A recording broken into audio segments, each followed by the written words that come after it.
তুমি ভাইয়া এখান থেকে কমন পাবাই, আমি গ্যারান্টি দিয়ে দিলাম। মাত্র 15টা এমসিকিউ সলভ করলে সেট ফাংশন অধ্যায়ের সবগুলো এমসিকিউ তুমি ভাইয়া পারবে। তো আজকের এই ক্লাসে আমি 15টা এমসিকিউ সলভ করাবো, তারপর তোমার এই সেট ফাংশন অধ্যায়ের উপরে যতগুলো এমসিকিউ তোমার পরীক্ষায় আসবে তুমি সব কিছু কমন পাবে এবং সব কিছু পারবে তুমি ভাইয়া। তো আজকে আমি তোমাদের এটা সলভ করবো, স্পেশালি এই ভিডিওটা তৈরি করা এসএসসি 26 ব্যাচের প্রিয় শিক্ষার্থী তোমাদের জন্য। তো প্রথমে আমরা এই প্রশ্নটার সমাধান করব। দেখো, কোন সেটের উপাদান সংখ্যা 3 হলে তার উপসেট সংখ্যা কত?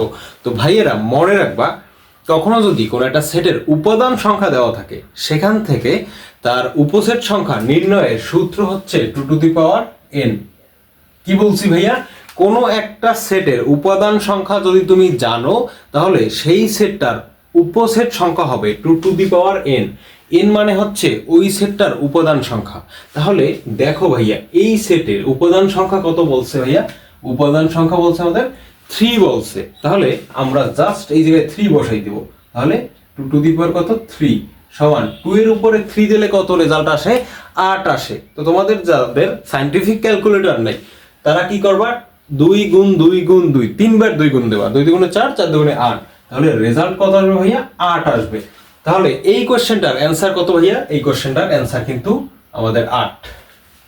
তো আশা করি প্রথম প্রশ্নটা তোমরা বুঝতে পারছো। Just 2 to the power n এই সূত্রটা মাথায় রাখো, এটা হচ্ছে উপসেট সংখ্যা নির্ণয়ের সূত্র। দ্বিতীয় যে প্রশ্নটা এখানে দেওয়া আছে একটু লক্ষ্য করো। p equal to 2, 4, 6, 8 এর প্রকৃত উপসেট কয়টি? ভাইয়া উপসেট কি এটা তোমরা জানো, আর প্রকৃত উপসেট হচ্ছে ওই উপসেটে নিজেই আর থাকবে না। মানে এই যে সংখ্যাটা দেওয়া আছে, এই যে সেটটা দেওয়া আছে, এই সেট নিজেই কিন্তু নিজের একটা উপসেট, ঠিক আছে? তো যেই সেটে এই নিজেই আর নিজে থাকবে না সেটাই হচ্ছে প্রকৃত উপসেট। তো এত কিছু যদি তোমরা না বোঝো তাহলেও কোনো সমস্যা নাই, মনে রাখবা প্রকৃত উপসেট নির্ণয়ের সূত্র হচ্ছে তুমি প্রথমে উপসেট সংখ্যা নির্ণয় করবা। উপসেট সংখ্যা নির্ণয়ের সূত্র 2 টু দি পাওয়ার n। তাহলে বলো ভাই এটার উপসেট সংখ্যা কত? 2 এর 2 দিলাম আমি। n এর মান কত? একটু আগেই বলছি, n মানে হচ্ছে যেই সেটের উপসেট সংখ্যা বের করতে বলছে সেই সেটের উপাদান সংখ্যা, মানে কয়টা সংখ্যা আছে এখানে দেখো, 1 2 3 4। কয়টা সংখ্যা আছে ভাইয়া? 4টা সংখ্যা আছে। তাহলে তুমি এই 2 এর উপরে n এর পরিবর্তে 4 বসাই দাও। 2 এর উপরে n এর পরিবর্তে যদি 4 বসাই দাও তাহলে ক্যালকুলেটর দিয়ে মানে ক্যালকুলেশন করে পাওয়া যায় 16 অ্যান্সার। তো তোমাদের যাদের সায়েন্টিফিক ক্যালকুলেটর নাই তোমরা 4 বার 2 এ গুণ দেবা, ঠিক আছে? 2 গুণ 2 গুণ 2 গুণ 2, তাহলে রেজাল্ট আসে কত? 16। তাহলে এই যে 16 বের হইছে, এটা কি বের হইছে ভাই? এটা বের হইছে মোট উপসেট সংখ্যা। তোমাদের কোশ্চেনে কি বলছে?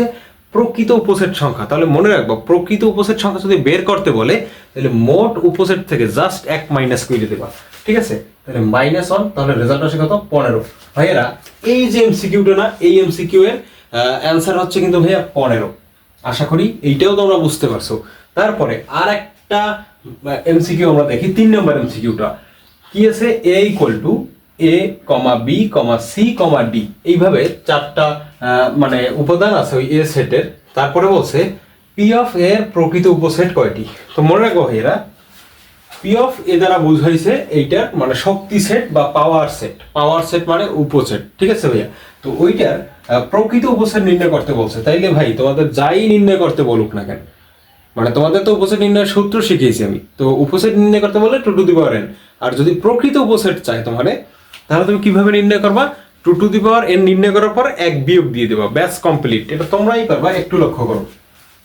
তাহলে আমি কি করব? 2 এর উপরে n দিব। এখন আমি 2 এর উপরে n এর পরিবর্তে কত বসাবো? n এর পরিবর্তে বসাবো এর উপাদান সংখ্যা কত? দেখো 1 2 3 4, 4টা উপাদান, অর্থাৎ 2 টু দি পাওয়ার 4 সমান কত?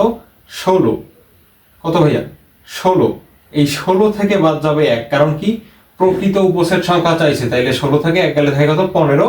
এই 15 হচ্ছে আমাদের এই এমসিকিউটার অ্যান্সার। তো আশা করছি ভাইয়া এই প্রথম 3টে একই নিয়মের ছিল, এই 3টে তোমরা খুব ভালোভাবে বুঝতে পারছো।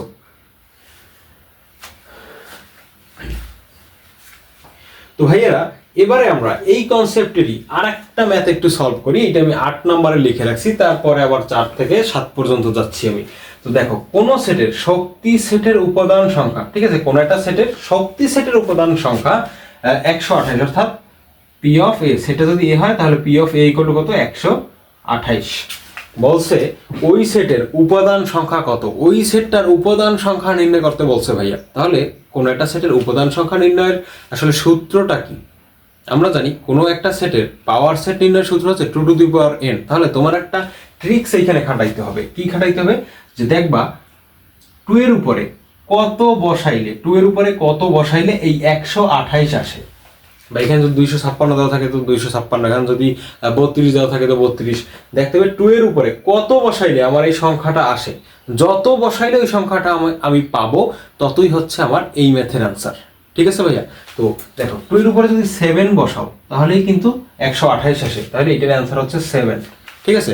এবার আসলে এই ম্যাথটা করার বেসিকটা কি এটা একটু আমরা জানি। তো তুমি লিখবা, তুমি সূত্র জানো 2 টু দি পাওয়ার n। কিসের সূত্র? কোন একটা সেটের শক্তি সেটের উপাদান সংখ্যা নির্ণয়ের সূত্র জানো 2 টু দি পাওয়ার n। তো শক্তি সেটের উপাদান সংখ্যা দেওয়াই আছে 128। ঠিক আছে? তাহলে তুমি লিখবা 2 to the power n equal to 128 আছে না, এর 2 এর উপরে কত দিলে 128 আসে?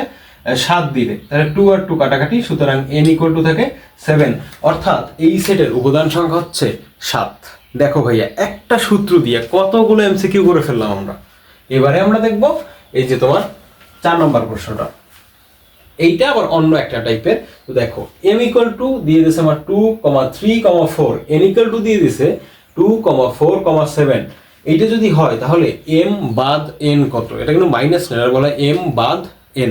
তো এই প্রশ্নটা কিন্তু তোমার এইভাবেও চাইতে পারতো, এই যে m বাদ n মানে m মাইনাস n এর মতো না দিয়ে তোমার কিন্তু বলতে পারতো m বাদ n এইটা কত, এটাও কিন্তু ভাইয়া চাইতে পারতো তোমার। ঠিক আছে ভাইয়া? তো মনে রাখবা, যেটাই চাক না কেন তোমার শর্ত হচ্ছে জাস্ট বাদ দিয়ে দেওয়া। কিভাবে বাদ দিবা? দেখো যেটা আগে লেখছে এখানে m, তাহলে m তুমি m এর যে মানটা আছে ওইটা আগে এখানে লেখো। m এর মান আছে 2, 3, 4। এইটা কার মান ভাইয়া? এইটা হচ্ছে m এর মান। তারপরে এই যে বাদ চিহ্নটা দাও, তারপরে n এর মানটা লেখো কত? 2, 4, 7। আমি এইটা লিখলাম। এখানে যেটা দেওয়া আছে যে m বাদ n, এই m এর জায়গায় এই মান বসাইলাম, n এর জায়গায় এই n এর মান বসাইলাম। এবার তুমি কি কাজ করবা? জাস্ট একটা সিম্পল কাজ করবা, যে যে মিলবে তারে তারে বাদ দিয়ে দিবা। যে যে মিলবে তারে তারে কি করবো ভাইয়া? বাদ দিয়ে দিবা। দেখো প্রথমটার সাথে দ্বিতীয়টার কি কি মেলে? 2 মেলে, আর কি মেলে? 4 মিলে। তাইলে এই 2 রে বাদ দিয়ে দেবা, 4 রে বাদ দিয়ে দেবা। তারপরে প্রথমটার ভিতরে যেইটা অবশিষ্ট থাকে সেইটাই অ্যান্সার। প্রথমটার ভিতরে যেটা অবশিষ্ট থাকে সেটাই অ্যান্সার। তাহলে কি অবশিষ্ট থাকে প্রথমটার ভিতরে? 3 অবশিষ্ট থাকে। তাহলে 3ই হচ্ছে আমার এই মানে কোশ্চেনটার অ্যান্সার। তাহলে প্রশ্ন থাকতে পারে, ভাই এখানে তো 7ও আছে, 7 তো কোনো কাজে লাগে না, ও যাইয়া অন্যদিকে চলে যাক, ওর কোনো কাজ নাই এখানে। মানে এটা করার টেকনিক হইতেছে যে প্রথমটার সাথে দ্বিতীয়টার যতগুলো মিলবে প্রথমটা থেকে ওইগুলো বাদ দিয়ে দেবা। তারপরে প্রথমটায় যদি কিছু অবশিষ্ট থাকে ওইটাই হবে অ্যান্সার। যদি কিছু অবশিষ্ট না থাকে, সবগুলোই যদি মিলে যায়, তাহলে অ্যান্সার হবে কিন্তু ফাঁকা সেট। দ্বিতীয় সেটে তোমার 3-4টে অবশিষ্ট থাকলেও কোনো সমস্যা নেই, ওটা তুমি ধরবাই না, ওটা গোড়ায় ওটা তুমি বাদ দিয়ে দিবা। তোমার কাছে হইতেছে প্রথম সেটটা নিয়ে। তো আশা করি ভাইয়া এই 4 নাম্বার প্রশ্নটাও তোমরা বুঝতে পারছো। এবার আমরা 5 নাম্বার কোশ্চেনটা একটু সলভ করব। 5 নম্বরে বলছে বি সেটের পূরক সেট কোনটি? ভাইয়েরা মনে রাখবা, পূরক সেট হচ্ছে এমন একটা সেট যেটা তারা বোঝায় সার্বিক সেট থেকে ওই সেটটা বিয়োগ। এটার চিহ্নটা এমন থাকতে পারে, যেহেতু বি দ্বারা বলছে বি এর উপরে যদি সি দাও এটাও বোঝায় বি এর পূরক সেট, আবার বি এর উপরে যদি এটা প্রাইম দাও এটা দ্বারাও বোঝায় কিন্তু বি এর পূরক সেট। তাহলে একটা জিনিস একটু মাথায় রেখো, এই বি এর পূরক সেট ইকুয়াল টু লেখা যায় সার্বিক সেট বাদ বি, আর এই বি প্রাইম ইকুয়াল টু লেখা যায় সার্বিক সেট বাদ বি। এই দুইটা দ্বারাই কিন্তু ভাইয়েরা পূরক সেট বোঝায়। ঠিক আছে? তো এইখানে দেখো কি বলছে, বি এর পূরক সেট কোনটি? তো দেখো বি প্রাইম ইকুয়াল টু সার্বিক সেট কমন বি, না এটা না, এটাও না, এটাও না। এইটা দেখো, এই যে একটু আগে আমি পড়াইছি যে বি প্রাইম বা বি এর পূরক সেট দ্বারা বোঝায় সার্বিক সেট বাদ বি। ওই যে আমি এখানে মাইনাস দিয়ে প্রকাশ করছি মাইনাসের মতো, ওটা দ্বারাও বাদ বোঝায়, একটু আগেই বলছি। আবার এই যে স্ল্যাশ চিহ্ন দিয়েও কিন্তু বাদ বোঝায়। তাহলে সার্বিক সেট বাদ বি, এটা দ্বারা বোঝায় বি এর পূরক সেট। আশা করছি ভাইয়া এই 5 নাম্বার অঙ্কটাও তোমরা বুঝতে পারছো। এবারে আমরা সলভ করবো 6 নাম্বার ম্যাথটা। কি বলছে দেখো, 6 নাম্বার এমসিকিউটাই বলছে ইউ সমান, অর্থাৎ সার্বিক সেট দেওয়া আছে 1 থেকে 6 পর্যন্ত, এ দেওয়া আছে 1, 3, 5, বি দেওয়া আছে 2, 4, 6 হলে এ প্রাইম ইউনিয়ন বি প্রাইম কত? এ প্রাইম ইউনিয়ন বি প্রাইমের মান বের করতে বলছে।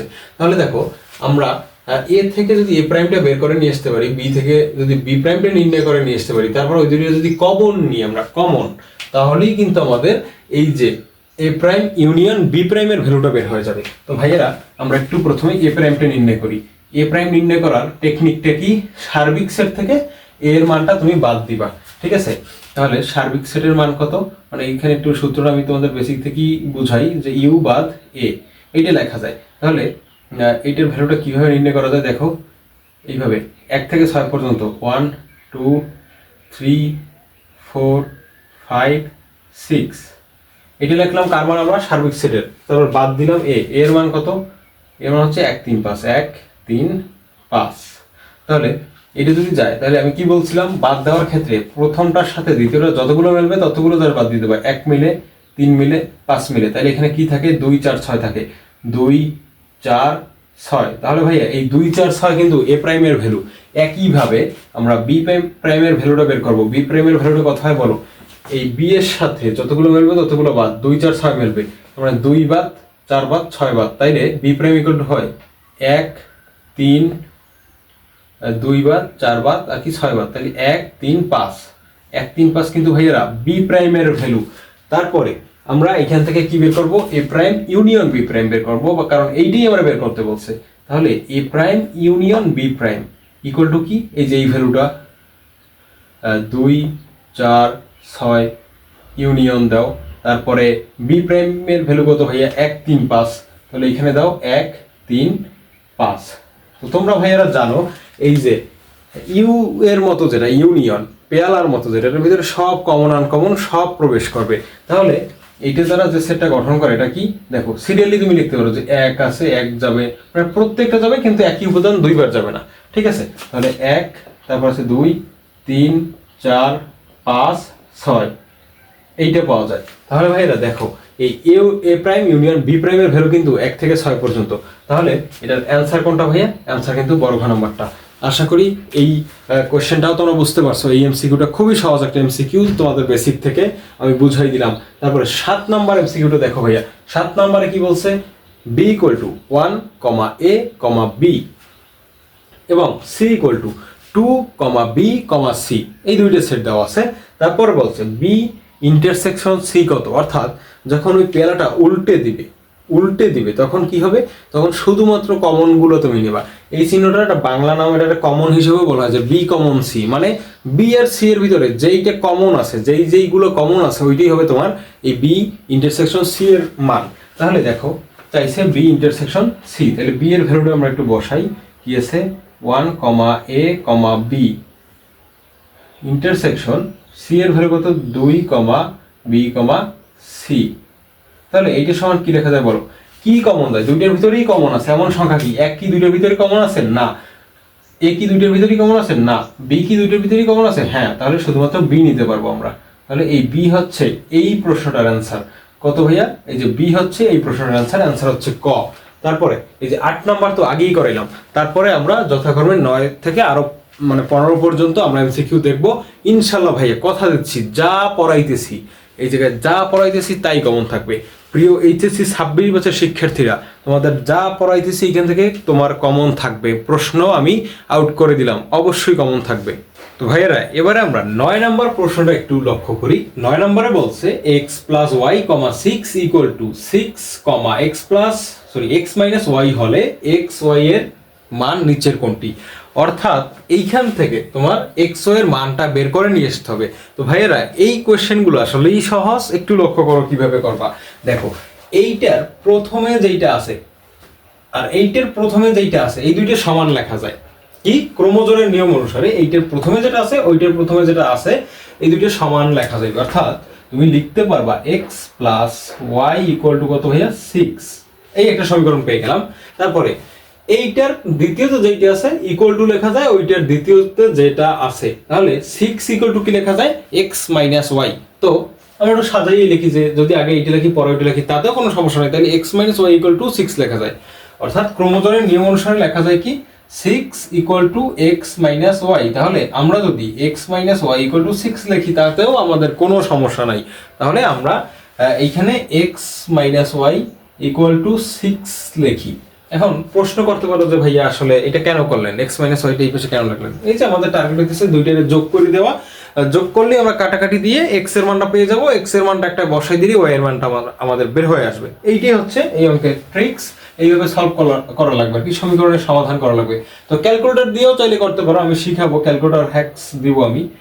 তো দেখো ওয়াই প্লাস আছে, ওয়াই মাইনাস আছে, তাহলে আমরা যদি এটা যোগ করি, ঠিক আছে, যোগ যদি করি তাহলে ওয়াই ওয়াই কাটাকাটি, তাহলে এক্স আর এক্স, কয়টা এক্স? দুইটা এক্স মিলে কি হয়? 2x ইকুয়াল টু 6 আর 6 কত? 12, কারণ আমরা যোগ করতেছি। তাহলে এক্স ইকুয়াল টু কত বেরোয়? 12 ডিভাইড বাই 2, সুতরাং এক্স ইকুয়াল টু কত আসে আমাদের? 6 আসে। ঠিক আছে, এক্স ইকুয়াল টু কত আসে? 6 আসে। তো ভাইয়া তুমি কিন্তু এখন ওয়াই এর ভ্যালুটা বের না করেই তুমি অ্যান্সারটা দাগাতে পারো, কারণ কি এক্স এর ভ্যালু 6 মানে কি এইখানে প্রথমটা হচ্ছে এক্স এর মান, দ্বিতীয়টা ওয়াই এর মান, প্রথমটা এক্স এর মান, দ্বিতীয়টা ওয়াই এর মান, তাহলে কোন জায়গাটায় এক্স এর মান 6 আছে? এই যে লাস্টেরটায়, তাহলে এই লাস্টেরটা হচ্ছে অ্যান্সার। তো ভাইয়েরা এরকম যদি না থাকে তাহলে দ্বিতীয়টা কেমনে বের করবে একটু লক্ষ্য করো। তাহলে ওয়াই এর মানটা আমরা কিভাবে বের করবো? তুমি যে কোনো একটা সমীকরণে যে ভ্যালুটা তুমি পাইছো ওই ভ্যালুটা বসাই দেবা। ঠিক আছে, যে কোনো একটা সমীকরণে যে ভ্যালুটা তুমি পাইছো ওই ভ্যালুটা বসাই দেবা। তাহলে দেখো আমরা এই যে প্রথম সমীকরণে বসাই যে x plus y equal to কত ভাইয়া?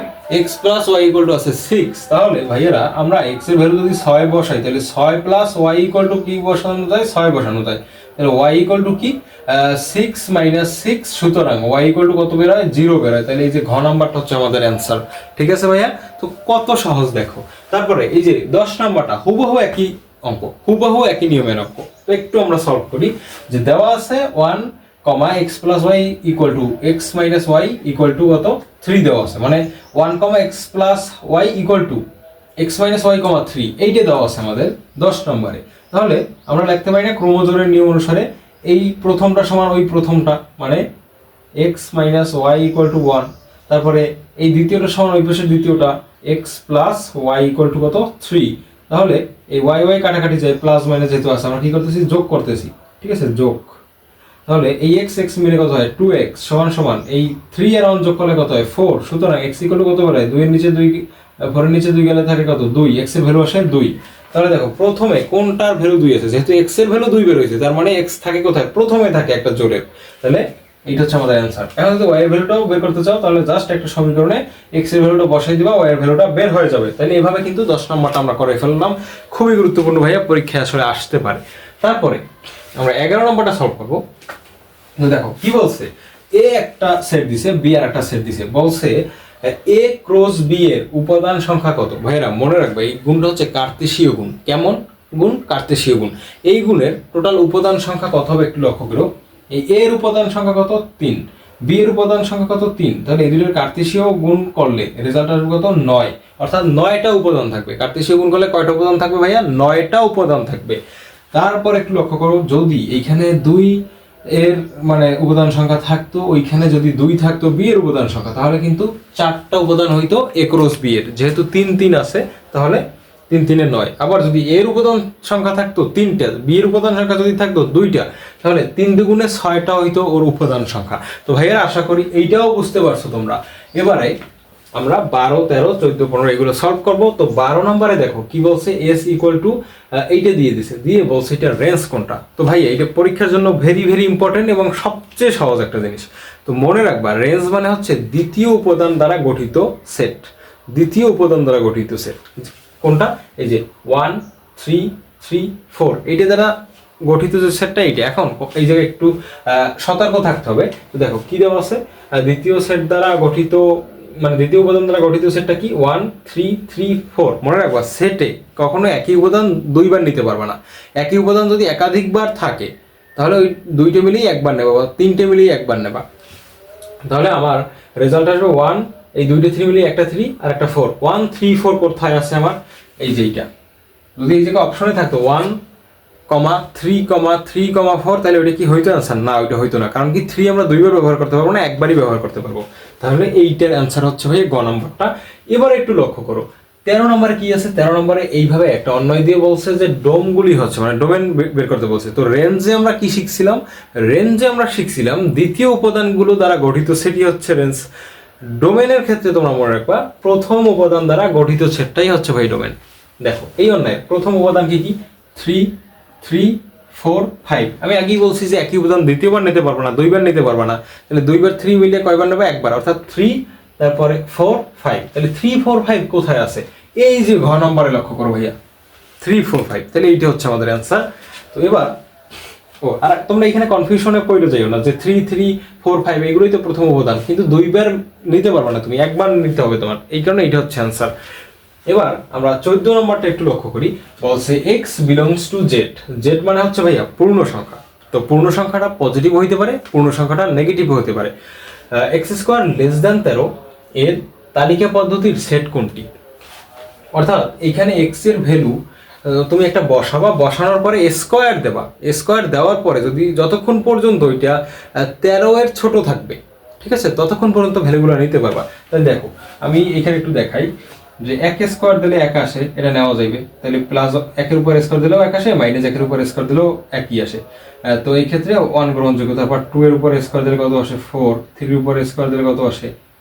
9। তারপর 4 এর উপর স্কোয়ার দিলে আসে 16। এই 16 কিন্তু ভাই, এই 16 কিন্তু 9 এর চেয়ে বড় হয়ে যায়, ঠিক আছে। তাহলে এটা গ্রহণযোগ্য না, 4 পর্যন্ত গ্রহণযোগ্য না। গ্রহণযোগ্য হচ্ছে 3 পর্যন্ত, 1 2 3। এখন এখানে একটু কথা আছে, যেহেতু জেড বলছে, জেড জেড মানে কি? পূর্ণ সংখ্যা। তো পূর্ণ সংখ্যা ধনাত্মক হইতে পারে, ঋণাত্মক হইতে পারে। তাহলে যদি এই শর্তটা প্লাসের 1 2 3 মানে, তাহলে মাইনাসের 1 2 3ও এই শর্তটা মানবে, অর্থাৎ plus minus 1 plus minus 2 plus minus 3। তাহলে এটা এইভাবে বলা যায়, আর মাঝখানে তো জিরো আছেই, জিরোর জন্য শর্তটা মানে। তাহলে -3 -2 -1 0 1 2 3 এইগুলো কিন্তু এই শর্তটা মানে, ঠিক আছে। এই যে x² লেস দ্যান 13 এই শর্তটা কিন্তু এই যে এই উপাদানগুলো মানে, এই জন্য এইটা হচ্ছে অ্যান্সার। এবার আমরা 15 নম্বর একটু দেখি, বলছে a = x such that x বিজোড় মৌলিক সংখ্যা, বিজোড় মৌলিক সংখ্যা এবং x <= 19 হলে a সেটের উপাদান সংখ্যা কয়টি? তাহলে আমরা একটু দেখি এ সেট আসলে কি। দেখো ভাইয়েরা, তাহলে 19 পর্যন্ত, তাহলে 2 আছে আমাদের মৌলিক সংখ্যা, তারপরে 3, তারপরে 5 7 11 13, তারপরে 17, তারপরে 19 হলে নেওয়া যাবে, কারণ লেস দ্যান একটা ইকুয়াল দেওয়া আছে। তাহলে 2 কিন্তু বিজোড় মৌলিক সংখ্যা না, তাহলে 2 বাদ। তাহলে বাকি থাকে কয়টা? 1 2 3 4 5 6 7, 7টা বাকি থাকে। তাহলে অ্যান্সার হচ্ছে 7। তো এই দেখো ভাইয়া, আমরা কিন্তু 15টা কমপ্লিট করে ফেলছি। এবার জাস্ট ফাংশনের 2-3টা আমি এমসিকিউ দেখাবো, তারপরে এই চ্যাপ্টার কমপ্লিট। তুমি ভাইয়া এখান থেকে কমন পাবাই, আমি গ্যারান্টি দিয়ে দিলাম। তাহলে চলো আমরা ফাংশনের 2 থেকে 3টা এমসিকিউ দেখে ফেলি, তাহলেই তোমার সব কমপ্লিট। তো ভাইয়েরা, এবারে আমরা জাস্ট ফাংশনের উপরে 2টা মাত্র এমসিকিউ দেখবো, তারপরে আমাদের এই চ্যাপ্টারের সকল এমসিকিউ শেষ। তো দেখো ভাইয়েরা, প্রথমে আমি কি লিখছি, f(x) = x³ - 5x + 2 হলে f(-2) কত? ভাইয়েরা মনে রাখবো, ফাংশন মানে হচ্ছে একটা মেশিনের মতো, ওই মেশিনের ভিতরে তুমি যা দাও তাই পাবা, ঠিক আছে। তো f(x) যেহেতু এইটা দেওয়া আছে, এবার f(-2) কত চাইছে, তার মানে তুমি x এর পরিবর্তে তুমি -2 বসাবা। যদি f(y) কিছুটা দেওয়া থাকতো, তারপর যদি বলতো f(-2) কত, তাহলে তুমি y এর পরিবর্তে বসাইতা, ঠিক আছে। তো দেখো আমরা এবার x এর পরিবর্তে -2 বসাবো, অর্থাৎ -2 এর উপরে কিউব, -5 * -2, তারপরে +2 সমান সমান -2 এর উপরে যদি কিউব দাও, ক্যালকুলেটরে উঠিয়ে দেবো ডাইরেক্ট, তাও আমি একটু করে দিই। তো -8 আসে এখানে, ঠিক আছে, -8, তারপরে মাইনাসে +10 + 2, তাহলে এটা এইভাবে দাঁড়ায় যে 12 - 8 সমান কত? 4। তাহলে ভাইয়া এই ম্যাথের অ্যান্সার হচ্ছে 4। তো এবার তোমার যদি -3 বলতো বা -4 বলতো, তুমি বের করতে পারতা না, জাস্ট মান বসাই দেবা x এর পরিবর্তে, তারপর ক্যালকুলেটর দিয়ে করে ফেলবা কমপ্লিট। তারপরে 17 নম্বরে বলছে f(x) = x² - kx - 1 হলে k এর কোন মানের জন্য f(-1) = 0 হবে? এই ক্ষেত্রে তোমার k এর মানটা বের করতে বলছে। এই ম্যাথটা খুবই গুরুত্বপূর্ণ ভাই, এই ম্যাথটা পরীক্ষায় দিবেই দিবে, তোমার এমসিকিউতে তুমি কমন পাবাই পাবা, এই টাইপের একটা ম্যাথ। একটু লক্ষ্য করো কি বলছে ভাইয়ারা, বলছে একটা ফাংশন দেওয়া আছে, এই ক্ষেত্রে k এর মানটা বের করতে বলছে, মানে k এর কোন মানের জন্য f(-1) = 0 হবে। তো এই টাইপের যদি এটা ম্যাথ পাও তুমি, তাহলে তুমি শুরুতেই একটা কাজ করবা, যেটা চাইছে মানে যেটা আর কি দেওয়া আছে ফাংশনের ভিতরে, ওইটা নির্ণয় করে ফেলবা। তাহলে কি করবা, f(-1) আগে নির্ণয় করো, = 0 দাও, f(-1) = কত? 0। তাহলে এফ অফ মাইনাস ওয়ানের পরিবর্তে আমি লিখতে পারি minus one square minus K into minus one equal to 0, 1 plus K minus one equal to 0। তাহলে এইটা কাটাকাটি চায়, কে ইকুয়াল টু থাকে কত ভাইয়া 0। তাহলে এই 0 হচ্ছে ভাই আমাদের এই অঙ্কের অ্যান্সার। তো এরই মাধ্যমে কিন্তু ভাই আমরা সেট ফাংশনের প্রত্যেকটা টাইপের অঙ্ক করে ফেলছি। বিশ্বাস করো ভাইয়া, এই মাত্র 15 থেকে 17টা যে এমসিকিউ করাইলাম, এইগুলো যদি তুমি নিজে একটু প্র্যাকটিস করো আমার সাথে সাথে, প্লাস ওই বইয়ের মানে গাইড থেকে তোমাদের যে টেস্ট পেপার বেরোয়েছে ওইটা থেকে যদি একটু প্র্যাকটিস করো, তোমার একটা এমসিকিউতেও আটকাবে না ইনশাল্লাহ। এবং আমি যা পড়াইছি ক্লাসের মাধ্যমে, ঠিক আছে, এই যে এতক্ষণ যাবত যা পড়াইছি এইগুলো থেকেই পরীক্ষায় থাকবে। জাস্ট সংখ্যাটা ওলট পালট থাকতে পারে, কিন্তু আমি যা পড়াইছি এর ভিতর থেকেই এমসিকিউ তুমি কমন পাবে এই চ্যাপ্টারের উপরে ইনশাল্লাহ, এইটুক নিশ্চয়তা আমি তোমাকে দিচ্ছি। তো ভাইয়েরা, এই চ্যানেলে কিন্তু এই এডুকেশনাল কন্টেন্টের কোনো অভাব আসলে আমি রাখবো না, কারণ সকল বিষয়ের সকল সাবজেক্টে কিন্তু আমি এইভাবে গুরুত্বপূর্ণ ভিডিও আপলোড করতে থাকবো। তো তোমরা এই ভিডিওগুলো তোমাদের জন্য আসলে অনেক গুরুত্বপূর্ণ হবে, অনেক ইফেক্টিভ হবে। তো তোমরা চ্যানেলটা সাবস্ক্রাইব করে দাও, আর অবশ্যই এই ভিডিওটা একটা লাইক দিয়ে দাও। আর সবশেষে কে কোথা থেকে ভিডিওটা দেখছো কমেন্টে জানিয়ে যাও। আল্লাহ হাফিজ।